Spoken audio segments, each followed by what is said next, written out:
أعوذ بالله من الشيطان الرجيم. بسم الله الرحمن الرحيم. وإن من شيعته لإبراهيم إذ جاء ربه بقلب سليم إذ قال لأبيه وقومه ماذا تعبدون أئفكا آلهة دون الله تريدون فما ظنكم برب العالمين فنظر نظرة في النجوم فقال إني سقيم فتولوا عنه مدبرين فراغ إلى آلهتهم فقال ألا تأكلون ما لكم لا تنطقون فراغ عليهم ضربا باليمين فأقبلوا إليه يزفون قال أتعبدون ما تنحتون والله خلقكم وما تعملون قالوا ابن له بنيانا فألقوه في الجحيم فأرادوا به كيدا فجعلناهم الأسفلين وقال إني ذاهب إلى ربي سيهدين رب هب لي من الصالحين فبشرناه بغلام حليم فلما بلغ معه السعي قال يا بني إني أرى في المنام أني أذبحك فانظر ماذا ترى قال يا أبت افعل ما تؤمر ستجدني إن شاء الله من الصابرين فلما أسلما وتله للجبين وناديناه أن يا إبراهيم قد صدقت الرؤيا إنا كذلك نجزي المحسنين إن هذا لهو البلاء المبين وفديناه بذبح عظيم وتركنا عليه في الآخرين سلام على إبراهيم كذلك نجزي المحسنين إنه من عبادنا المؤمنين وبشرناه بإسحاق نبيا من الصالحين وباركنا عليه وعلى إسحاق ومن ذريتهما محسن وظالم لنفسه مبين صدق اللہ العظیم. ہم لوگ سورہ صافات میں آیت نمبر 83 سے چل رہے ہیں. آج کے درس میں حضرت ابراہیم علیہ السلام کے دو اہم واقعات بیان کیے گئے ہیں. حضرت ابراہیم علیہ السلام کے بارے میں اس سے پہلے سورہ انبیاء میں بھی تفصیل سے آیا ہے، مگر یہاں دو پہلوؤں کو اللہ سبحانہ وتعالیٰ نے ذکر فرمایا ہے. اور چونکہ حضرت ابراہیم ساری انسانیت کے امام اور ملت ابراہیمی کے بانی مبانی اور ان کی زندگی پوری اللہ سبحانہ و تعالیٰ کی فرما برداری کا نمونہ ہے، اس لیے اللہ سبحانہ و تعالیٰ نے بڑی محبت سے اور بڑی تفصیل سے ان کے حالات کو لکھا ہے. فرمایا ارشاد فرمایا ہے وَإِنَّ مِن شِيعَتِهِ لَإِبْرَاهِيمَ، اور پہلے درس میں حضرت نوح علیہ السلام کا ذکر تھا تو فرما رہے ہیں کہ انہی کی قوم سے، انہی کی ملت سے حضرت ابراہیم علیہ السلام بھی ہے. اِذْ جَاءَ رَبَّهُ بِقَلْبٍ سَلِيمٍ، حضرت ابراہیم کا خاصہ یہ تھا کہ وہ قلب سلیم رکھتے تھے اپنے رب کے سامنے، یعنی ایسا دل کہ جو مخلص ہے، شرکیات سے، بدعقیدگی سے پاک و صاف ہے، اس کو قلب سلیم کہتے ہیں. کیا ہوا اذ قال لأبیہ وقومہ ماذا تعبدون، حضرت ابراہیم ایک مشرک قوم میں پیدا ہوئے، ان کا خاندان پورا بت بناتا تھا اور بت کے اس کے پجاری تھے وہ لوگ. تو حضرت ابراہیم نے اس خاندان میں آنکھیں کھولی. تو انہوں نے جب یہ حالات دیکھے اپنے اطراف، تو انہوں نے اپنی قوم سے کہا، اب پہلے تو اپنے گھر سے شروع کیا انہوں نے کارروائی، اور اپنے والد سے اپنے چچا سے انہوں نے کہا، اپنی قوم سے کہا، ماذا تعبدون، یہ تم کیا کس کی عبادت کر رہے ہو؟ ائفکن آلہۃ دون اللہ تریدون، من گھڑت جو بت ہے اور خدا ہے تراشے ہوئے تمہارے ہاتھوں کے، تم ان کی عبادت کرتے ہو. فما ظنکم برب العالمین، تو رب العالمین کے بارے میں تمہارا کیا گمان ہے کہ کیا تم اس کو چھوڑ کر جو حقیقت میں تمہارا خالق اور مالک ہے، کائنات کا خالق اور مالک ہے، اس کو چھوڑ کر تم جو یہ بتوں کی عبادت کر رہے ہو، ستاروں کی پوجا کر رہے ہو، تو کیا تمہارا خیال ہے کہ تم کو یوں ہی اللہ سبحانہ و تعالیٰ چھوڑ دیں گے اور تمہاری کوئی گرفت نہیں ہوگی، تمہارے سے باز پرس نہیں ہوگی؟ فنظر نظرة فی النجوم، تو یہ حضرت نوح نے اپنی دعوت ان کے سامنے رکھی کہ یہ تم لوگ صحیح کام نہیں کر رہے ہو. لہذا حضرت ابراہیم علیہ السلام چاہتے تھے کہ عملی طور پر اپنی قوم کو وہ بتوں کی بے بسی سمجھائیں. چنانچہ ہوا یہ کہ قوم جو ہے میلے کے لیے باہر جانے والی تھی. انہوں نے حضرت ابراہیم علیہ السلام کو بھی دعوت دی کہ ہم کل میلے کے لیے جانا ہے، آپ بھی چلیے. تو حضرت ابراہیم علیہ السلام نے نظر نظرۃ فی النجوم، ایک نظر ستاروں کی طرف ڈالی،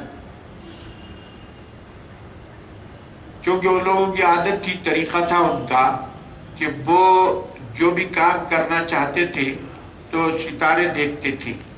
جیسے آج بھی غیر مسلم لوگ ستاروں کے بارے میں وہ ہر کام اپنا وہ ستاروں کو دیکھ کر، ستاروں کا ایک دو کام ہیں ان کے. ایک کام تو یہ ہے کہ ستاروں کے ذریعے سے نماز کے اوقات، سورج کے اوقات، اس کے ڈوبنے کے، اس کے اوقات کا پتہ چلا جائے، اور سحری کے اوقات، یہ سب ستاروں سے پتہ چلتا ہے. تو اوقات کے لحاظ سے ان سے استفادہ کرنا ٹھیک ہے، لیکن ستاروں کو منحوس اور سعد قرار دینا اور یہ سمجھنا کہ یہ ستارے ہماری قسمت کو بدلتے ہیں اور ہمارے اچھے برے حالات کے یہ ستارے ذمہ دار ہیں، نام بھی رکھ رہے ہیں تو ستارے دیکھ کے کہ اس کے کیا ستارے کب پیدا ہوا، کس ستارے میں اس وقت فلاں تھا اور یہ تھا، تو یہ صحیح نہیں ہے. ستاروں سے فعل نیک لینا یا فعل بد لینا یہ درست کام نہیں ہے. البتہ ستاروں سے اوقات نماز ہے، اوقات روزہ ہے، اوقات سحر ہے، غروب ہے، طلوع ہے، شب، یہ فائدہ ان سے اٹھایا جا سکتا ہے. تو حضرت ابراہیم نے ستاروں کی طرف اس لیے دیکھا کہ ان قوم کی عادت تھی کہ ہر کام کو ستاروں میں دیکھ کے غور کر کے اس میں سے اپنے حالات کو نکال کے. تو حضرت ابراہیم چونکہ ان کے میلے سے بچنا چاہتے تھے، اس لیے آپ نے ان کو ستاروں کو دیکھا. بعض علماء نے یہ لکھا ہے کہ حضرت ابراہیم نے یوں ہی ان کو سمجھانے کے لیے یا بلا ٹالنے کے لیے ستاروں کی طرف دیکھا. حالانکہ ستاروں کے بارے میں تو آپ نے صاف کہہ دیا کہ یہ تمہارے رب نہیں ہو سکتے اور اس کی مذمت آگے آ رہی ہے. تو فرما رہے ہیں کہ فنظر نظرة فی النجوم، آپ نے دیکھا، فقال انی سقیم، اور وہ لوگوں سے کہا کہ میری طبیعت خراب ہونے والی ہے. تو وہ لوگ سمجھے کہ کہ جب آدمی کی طبیعت خراب ہونے والی ہے تو یہ آدمی کو پھر اپنے ساتھ رکھنے میں خطرہ ہی ہے، اس واسطے کہ وہ مرض کے بھی قائل تھے کہ یہ متعدی مرض ہوگا، ان کی بیماری ہم کو لگے گی، تو اس لیے وہ یہ ذہن رکھتے تھے۔ فقال انی سقیم، میں بیمار ہونے والا ہوں۔ ایک مطلب تو یہ ہے کہ تمہارے جو حالات ہے، تمہارا جو عقیدہ ہے، تمہاری جو فکر ہے، یہ مجھے نہیں بھا رہی ہے، اور میرا مزاج اس کو دیکھ کے مقدر ہے۔ فَتَوَلَّوْا عَنْهُ مُدْبِرِينَ، انہوں نے حضرت ابراہیم کو چھوڑ دیا اور میلے ٹھیلے کے لیے چلے۔ فَرَاغَ إِلَىٰ آلِهَتِهِمْ، حضرت ابراہیم علیہ السلام تو چاہتے ہی یہ تھے کہ ان کو موقع ملے، لہذا ان کے بتوں کی طرف، ان کے جو معبد ہے اس میں داخل ہوئے۔ فَقَالَ أَلَا تَأْكُلُونَ، اور وہ بتوں کا طریقہ ان کا یہ تھا کہ صبح میں مٹھائیاں، یہ وہ پھل پھلاری سب بتوں کے سامنے رکھ دیتے تھے، اور پھر شام میں اس کو لیتے تھے اور برکت کے طور پر استعمال کرتے تھے۔ تو حضرت ابراہیم علیہ السلام نے ان سے کہا بتوں سے ان کو تو معلوم تھا کہ یہ جواب نہیں دینے والے ہیں، لیکن عوام کو سمجھانے کے لیے اللہ سبحانہ وتعالیٰ نے ذکر فرمایا، فقال الا تاکلون، کیوں یہ سب مٹھائیاں وغیرہ رکھے ہوئے ہیں تو تم کھاتے کیوں نہیں ہو؟ ما لکم لا تنطقون، جواب کیوں نہیں دیتے؟ فراغ علیہم ضربا بالیمین، اس کے بعد فرمانے اللہ سبحانہ وتعالیٰ کہ وہ متوجہ ہوئے اور سیدھے ہاتھ سے، جس سے کہ مار زور کی لگتی ہے، انہوں نے وہ تبر لے کر یا کلہاڑ لے کر مارنا شروع کیا، اور کسی کا ہاتھ توڑا، کسی کا پیر توڑا، کسی کی ناک توڑی، اور اس کے بعد جو ہے وہ کلہاڑ ایک بڑے معبود کو محفوظ رکھا، اس کے گلے میں لٹکا کے چلے گئے۔ فَأَقْبَلُوا إِلَيْهِ يَزِفُّونَ، اب جناب جب شام میں آئے تو دیکھے کہ بتوں کا برا حال ہو گیا ہے، تو انہوں نے اندازہ لگا لیا کہ یہ صاحب ہی، ابراہیم نامی صاحب ہی ہمارے بتوں کو برا بھلا کہتے تھے، یہ ان کا ہی کام ہونا چاہیے۔ دوڑ کے حضرت ابراہیم کے پاس گئے۔ قال الا تعبدون اتعبدون ما تنحتون، حضرت ابراہیم علیہ السلام کے پاس جب آئے، آپ بھی تشریف لائے، تو آپ نے ان سے کہا کہ اتعبدون ما تنحتون، آپ لوگ خود اس کو تراش کے یہاں بٹھائے ہیں اور آپ خود اس کی عبادت کر رہے ہیں۔ واللہ خلقکم وما تعملون، اللہ تمہارا خالق ہے، اور یہ بت اور معبود ان سب کا خالق بھی اللہ ہے، تو یہ جب مخلوق ہے تو یہ مخلوق کی عبادت کیسی ہوتی؟ اب کوئی صحیح جواب تو دے نہیں سکے اور کوئی معقول بات تو بول نہیں سکتے تھے، لہذا انہوں نے آپس میں مشورہ کیا اور اس کے بعد کہا ابن لہو بنیانا، ان کے لیے ایک علاوہ بناؤ جو 20 گز اونچا بنایا گیا اور 30 گز چوڑا اور گہرا بنا کے اس میں جو ہے آگ جلانے لگ گئے۔ ابن لہو بنیانا، ان کے لیے عمارت بناؤ، فالقوہ فی الجحیم، اور اس میں آگ تیار کرو، دوزخ، اور اس کو اس میں ڈال دو۔ بس یہی ان کا انجام ہے، یہی بدلہ ہے، یہی ان کی سزا ہے۔ فَأَرَادُوا بِهِ كَيْدًا فَجَعَلْنَاهُمُ الْأَسْفَلِينَ، اب وہ ساری تفصیلات اللہ سبحانہ وتعالیٰ بیان نہیں فرماتے۔ اس کے بعد جناب علی حضرت ابراہیم کو وہ گوبر بنایا گیا ہے اور اس کے ذریعے سے اندر جھونک دیا گیا۔ حضرت ابراہیم علیہ السلام صحیح سالم وہاں سے محفوظ نکلے۔ اللہ سبحانہ وتعالیٰ نے آگ کو حکم دیا، یا نار کونی بردم و سلاما علی ابراہیم، کیا اے آگ سلامتی والی ہو جا۔ وقال انی ذاہب الی، اب اس کے بعد جب صحیح سالم آئے تو دیکھے تو کہنے لگے ارے یہ بہت بڑے جادوگر معلوم ہوتے ہیں۔ اب اس کے بعد حضرت ابراہیم علیہ السلام مایوس ہو گئے اپنی قوم سے، اور ان کو یقین ہو گیا کہ اب یہ ایمان لانے والے نہیں ہیں، لہذا فرمانے لگے رب هب لی من الصالحین انی ذاہب الی ربی سیہدین، میں اب اپنے پروردگار کے حکم پر یہاں اس آبادی کو چھوڑ دیتا ہوں اور یہاں سے دوسری طرف منتقل ہو جاتا ہوں جہاں میرا رب مجھے ہدایت دے گا۔ رب ہب لی من الصالحین، 86 سال کی عمر بھی ہو چکی تھی، لہذا آپ کو اولاد بھی نہیں تھی، تو آپ نے اولاد کے لیے دعا فرمائی کہ اے پروردگار مجھے صالح بیٹا عطا فرما۔ فبشرناہ بغلام حلیم۔ تو واقعات یہ ہوئے کہ پھر آپ ملک شام ہوتے ہوئے، فلسطین ہوتے ہوئے مصر پہنچے۔ وہاں آپ کی بیوی کو آزمائش کا معاملہ آیا کہ وہاں کا بادشاہ ہر عورت کو اپنے پاس لیتا، مگر حضرت سارہ کے کرامات کی وجہ سے اس کے ہاتھ پیر شل ہو گئے، اور آخرکار اس نے حضرت حاجرہ جو اپنی بیٹی تھی ان کی خدمت میں تحفہ دی اور ان کو روانہ کیا۔ اب حضرت ابراہیم علیہ السلام وہ جو بادی تھی یا وہ بیٹی بادشاہ کی، حضرت سارہ نے بطور تحفہ اپنے شوہر حضرت ابراہیم علیہ السلام کو دیا۔ حضرت ابراہیم علیہ السلام نے دعا فرمائی کہ اے پروردگار مجھے صالح اولاد عطا فرما۔ فبشرناہ بغلام حلیم، تو ہم نے ان کو بشارت دی ایک سمجھدار بردبار بیٹے کی۔ فلما بلغ معه السعی، اب بیٹا جب پیدا ہو گیا تو حکم یہ ہوا کہ اس کو مکے کی لقدق زمین میں آباد کرو۔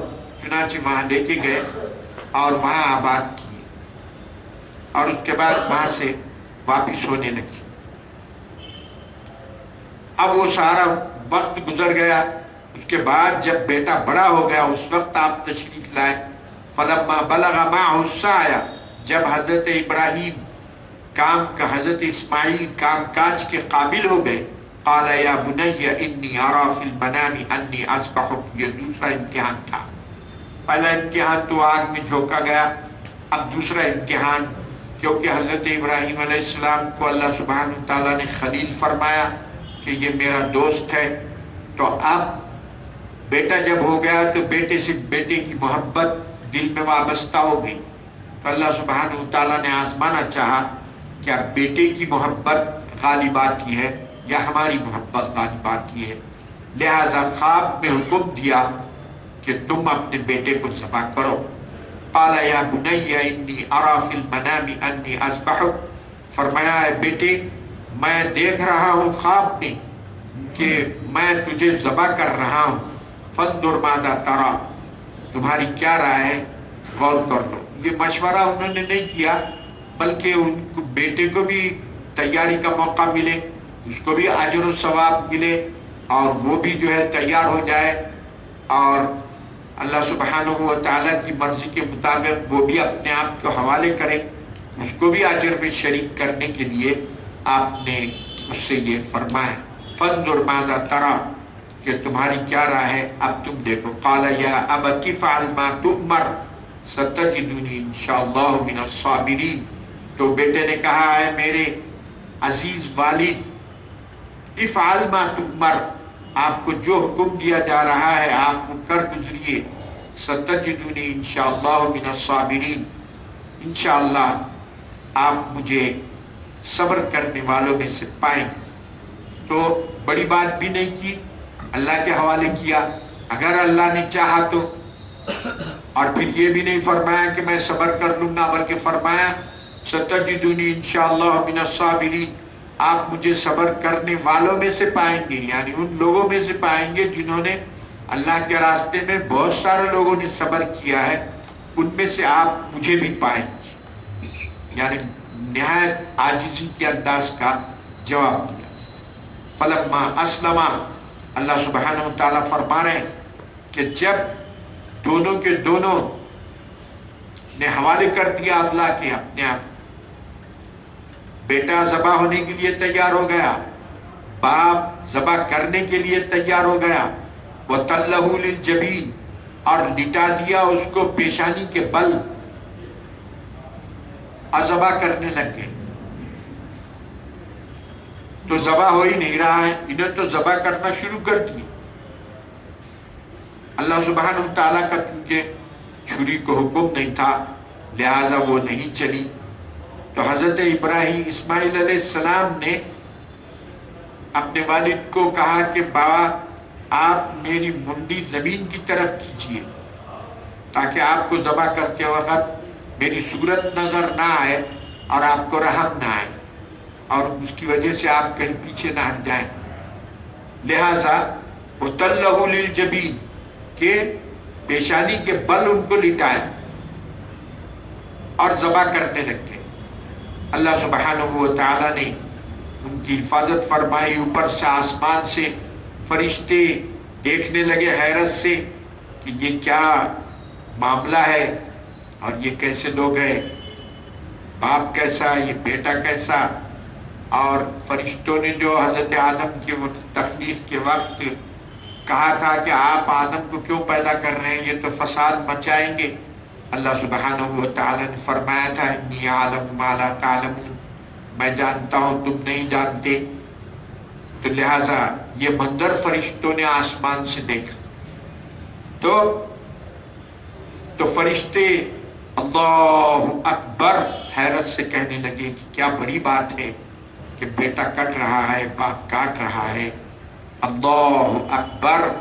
حضرت ابراہیم نے ان کی اس آواز کو سن کے فرمایا اللہ اکبر واللہ اکبر، یقیناً اللہ کی ذات بڑی ہے، ہم بڑے نہیں ہیں کہ ہم اس کے حکم کی فرما برداری کر رہے ہیں. حضرت اسماعیل نے ان کو سن کے کہا وَلِلَّهِ الْحَمْدِ، اور یقیناً حمد کے قابل اللہ کی ذات ہے کہ اللہ سبحانہ و تعالی نے ہم کو یہ توفیق دی کہ ہم اس کے حکم کے تحت یہ کام کریں اور اس رضامندی پر تیار ہو جائیں. وہی تدبیر ہم لوگوں کو ایام تشریق میں یعنی 9 ذی الحجہ کی فجر سے 13 ذی الحجہ کی عصر تک 25 نمازیں ہوتی ہیں. اس میں سارے عالم کے مسلمانوں یہ تکبیر پڑھنے کا حکم. اور حج کیا ہے؟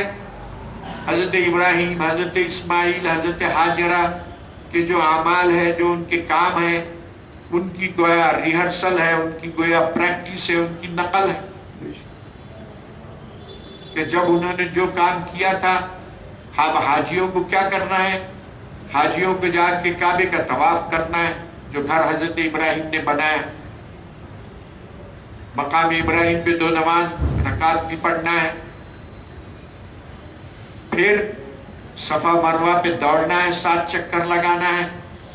حضرت حاجرہ نے جو دوڑ لگائی تھی انہوں نے تو پانی کو دیکھنے کے لیے کہ کوئی فرد بشر یہاں نظر آ جاتا ہے یا کیا ہے، اس پہاڑ پہ پہلے صفا پہ چڑھے اور دیکھے کوئی نہیں نظر آیا تو دوڑتے ہوئے پھر مروہ کی طرف گئے اور درمیان میں پست وادی ہے تو وہاں سے دوڑتے ہوئے گئے. تو اب حاجیوں کو بھی یہی حکم ہے. اب حاجی کو تو نہ پانی دیکھنا ہے نہ کسی آدمی کو دیکھنا ہے، بس وہ دوڑے تھے، تم بھی دوڑ. 7 چکر انہوں نے لگائے تھے، تم بھی 7 چکر لگاؤ، بس تمہارا یہی کام.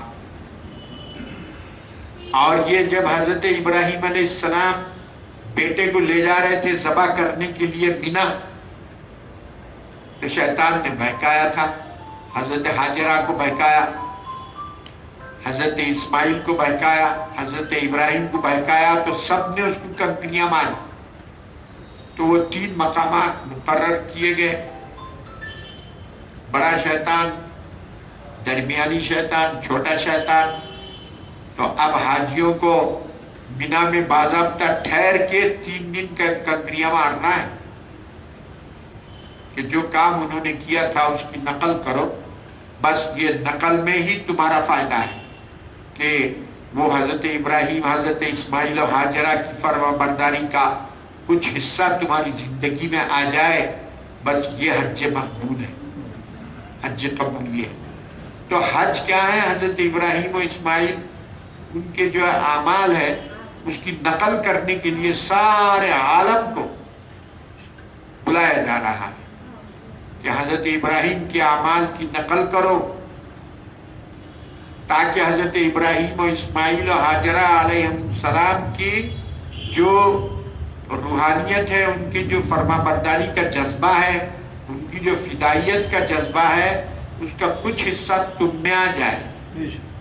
یہ تو حاجیوں کو کرایا جا رہا ہے.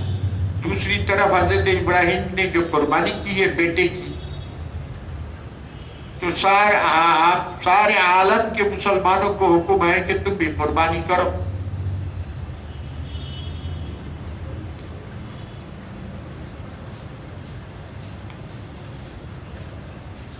صحابہ نے عرض کیا اللہ کے رسول ما هذه الاضاحی، یہ قربانیاں کیا ہے؟ تو حضور نے فرمایا سنت ابیکم ابراہیم، تمہارے باپ ابراہیم کی سنت ہے. قالوا وما لنا فیہا، ہم کو کیا ملے گا اس میں؟ تو حضور نے فرمایا قربانی کے جانور کے جسم پر جتنے بال ہیں اتنا اجر تم کو ملے گا، اتنا ثواب آپ کو ملے گا. اب قربانی کے جانور کے بال، ایک مٹھی بھر بال لیے تو اس کو گننا مشکل ہے. اب پورے جسم پہ اس کے جتنے بال ہیں اب وہ کہاں سے گنیں گے اتنے؟ مطلب اتنا زیادہ ثواب ہے کہ جس کی کا کوئی حساب نہیں.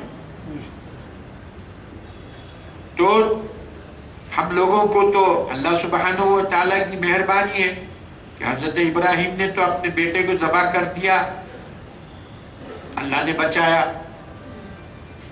اب اگر ہم کو بھی حکم دیتے کہ اپنے بیٹے کو ذبح کرو تو ہم سے کہاں ہو سکتا تھا. اس لیے اللہ نے ہم پر رحم کرتے ہوئے یہ حکم دیا کہ ایک جانور، ایک بکرا ان کی یاد میں ذبح کرو. سارے عالم کے مسلمان، گویا پوری دنیا اس وقت حضرت ابراہیم و اسماعیل و حضرت ہاجرہ کے اعمال کی نقل میں مصروف، سب کے سب. کیونکہ حضرت ابراہیم کا جو ایمان، ان کی جو فرما برداری، ان کا جذب فدائیت اللہ کو اتنا پسند آیا کہ وہ ساری دنیا کو اس نے ان کو امام بنایا اور فرمایا کہ بس ان کی پیروی کرو، بس اسی میں تمہاری نجات ہے اور یہی ہے اسلام کا خلاصہ. اس لیے اللہ سبحانہ و تعالیٰ نے ان کو اتنا مقام عطا فرمایا. نادیناہ ان یا ابراہیم، جب انہوں نے چھری چلائی تو ہم نے آواز دی ان کو، ابراہیم قد صدقت الرؤیا، خواب میں حکم دیا. انبیاء علیہ السلام کا خواب بھی وہی ہوتا ہے، کیونکہ حدیث شریف میں ہے کہ لا تنام عینایا، انبیاء کا دل نہیں سوتا، آنکھیں سوتی ہیں، دل نہیں سوتا. تو خواب میں بھی جو حکم ان کو ملتا ہے وہ وحی کے حکم میں ہے. اور صاف حکم اس لیے نہیں کیا بیداری میں کہ آزمائش مکمل ہو جائے، کہ خواب کا حکم ملا تو بھی اتنی فرما برداری ہو رہی ہے. قد صدقت الرؤیا، تم نے خواب کو سچ کر دکھایا. انا کذالک نجزی المحسنین، اور ہم اسی طرح نیک کام کرنے والوں کو بدلہ دیتے ہیں. ان ھذا لہو البلاء المبین، یہ بڑی آزمائش تھی حضرت ابراہیم کی بیٹے کو ذبح کرنے کی. وفدیناہ بذبح عظیم، اور اس کے بدلے میں ہم نے ان کو ایک عظیم قربانی ان کی یاد میں قیامت تک جاری کر دی. فدیناہ بذبح، اور اس کے فدیے میں ہم نے بدلے میں ہم نے دے دیا ان کو ایک عظیم قربانی. عظیم قربانی سے مراد مفسرین لکھتے ہیں کہ ایک تو یہ کہ حضرت جبریل علیہ السلام جنت سے دمبا لائے اور حضرت ابراہیم نے بعد میں اس کو ذبح کیا، یا یہ مطلب ہے کہ ان کی یاد میں جو قربانی قیامت تک چلے گی یہ ذبح عظیم ہے. وَتَرَكْنَا عَلَيْهِ فِي الْآخِرِينَ، اور اس یادگار کو ہم نے قربانی کے تمام بعد والوں میں اس کو رکھ دیا. سلام علی ابراہیم، ابراہیم پر سلامتی ہو. کذالک نجزی المحسنین، اور اسی طرح ہم اچھے کام کرنے والوں کو بدلہ دیتے ہیں. انہ من عبادنا المؤمنین، یقیناً ابراہیم ہمارے مومن بندوں میں سے تھے. اب اس کے بعد وبشرناہ باسحاق، اور پھر ہم نے ان کو حضرت اسحاق کی بشارت دی۔ پہلے تو 86 سال کی عمر میں حضرت ابراہیم اسماعیل پیدا ہوئے اور بڑے بیٹے حضرت اسماعیل ہی تھے۔ ان کے 12 سال کے بعد اللہ سبحانہ و تعالیٰ نے ان کو بشارت دی حضرت اسحاق کی، جو حضرت سارہ کے بطن سے پیدا ہوئے۔ حضرت اسحاق کے بیٹے یعقوب، اور وہ ان کی پوری نسل چلی بنی اسرائیل۔ تو فرما رہے ہیں کہ ہم نے ان کو اسحاق کی بشارت دی۔ اصل میں یہود کا کہنا ہے کہ قربانی ہوئی حضرت اسحاق کی، اور حضرت اسماعیل کی قربانی نہیں ہوئی، حضرت اسحاق کی قربانی، ان کا اپنا کہنا ہے۔ حالانکہ یہود کی کتابوں میں رد و بدل ہو گیا ہے، تو انہوں نے لکھ لیا اس کو اپنی کتاب میں۔ حالانکہ اللہ سبحانہ و تعالیٰ قربانی کے واقعے کے بعد فرما رہے ہیں وبشرناہ باسحاق، اور ہم نے ان کو حضرت اسحاق کی بشارت دی، نبی من الصالحین، کہ وہ نبی ہوں گے اور صالحین میں سے ہوں گے۔ اللہ سبحانہ و تعالیٰ اس حضرت اسحاق کے بارے میں فرما رہے ہیں کہ وہ صالحین میں سے ہوں گے، نبی ہوں گے، نبیوں کے باپ ہوں گے۔ تو ان کی قربانی کیسی ہوتی؟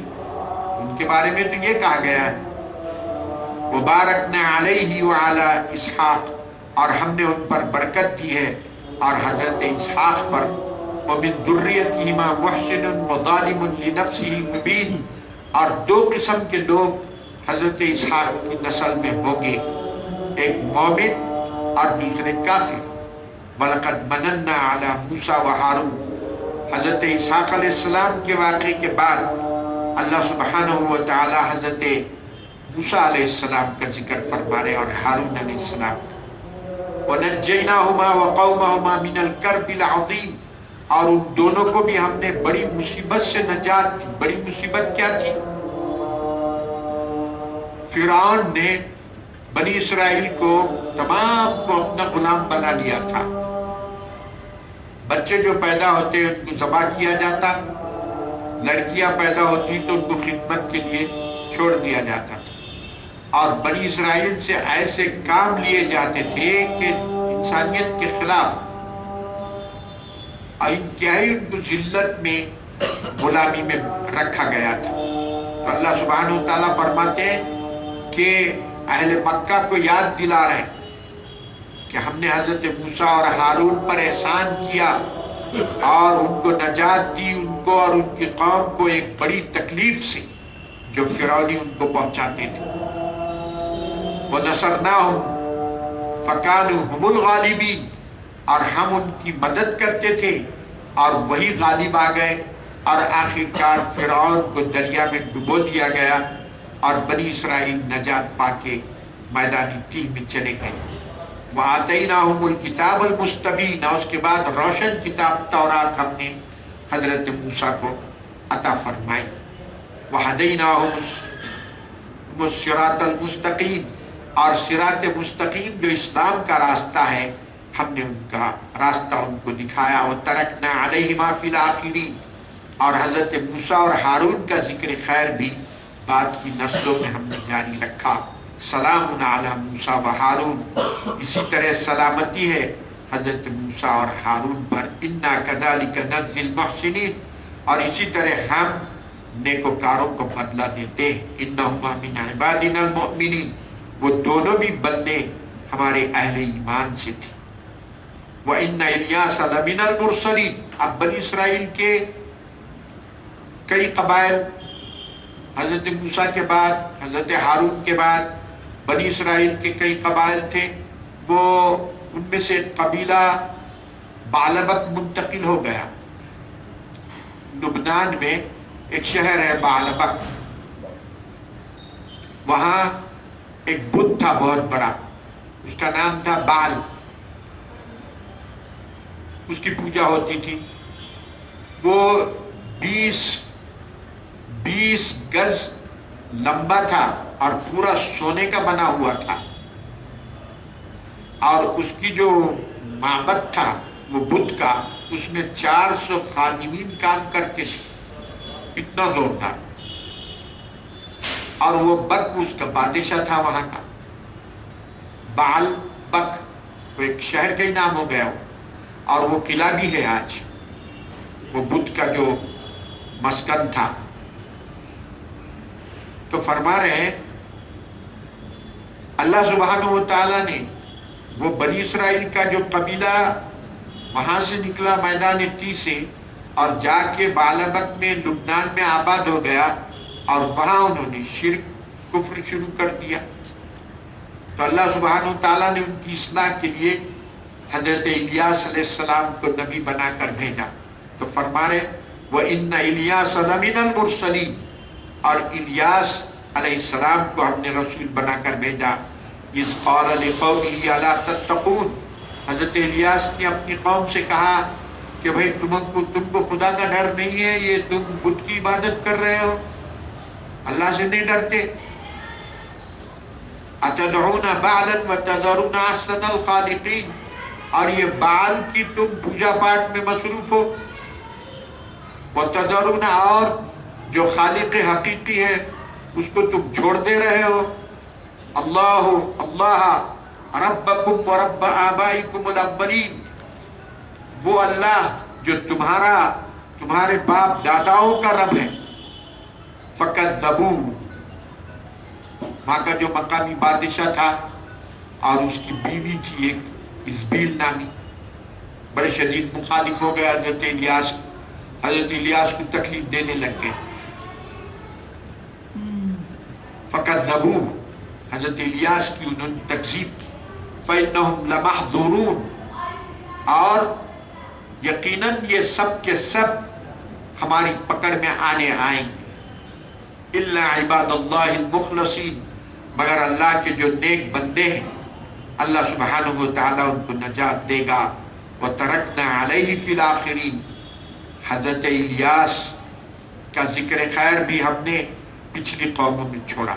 سلام علی الیاسین، حضرت الیاسی کا دوسرا نام الیاسین ہے. بعضوں نے کہا کہ حضرت الیاس کے فالوورز کو الیاسین کہتے ہیں. انا کذالک نجزی المحسنین، اور اسی طرح ہم نے حضرت اسحاق کو جیسے نجات دی حضرت الیاس کو. حضرت الیاس کے بارے میں یہود کا عجیب و غریب عقیدہ ہے. یہود کہتے ہیں کہ حضرت الیاس، حضرت 2 پیغمبر اوپر ہیں اور 2 پیغمبر نیچے ہیں جو قیامت تک زندہ رہیں گے.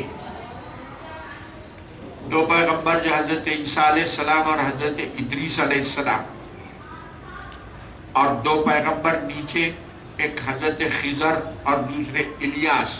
یہ یہود کی کتابوں میں ہے. ہمارے علماء نے اس کا انکار کیا ہے اور کہا کہ یہ ثابت نہیں ہوتا کہ حضرت الیاس جو ہے حضرت خضر کی طرح وہ بھی حیات ہیں. لہذا یہ عقیدہ، اس بارے میں بعض علماء نے کہا کہ وہ ان کا عقیدہ ہے اور انہوں نے کتاب اپنے ہاتھوں سے بھی لکھی ہے، جو من میں آیا کتاب میں لکھ لیا ہے. لہذا یہ عقیدہ ثابت نہیں ہوتا. فرما رہے کہ انا کذالک نجزی المحسنین سلام علی الیاسین، حضرت الیاس اور ان کے فالوورز پر سلام.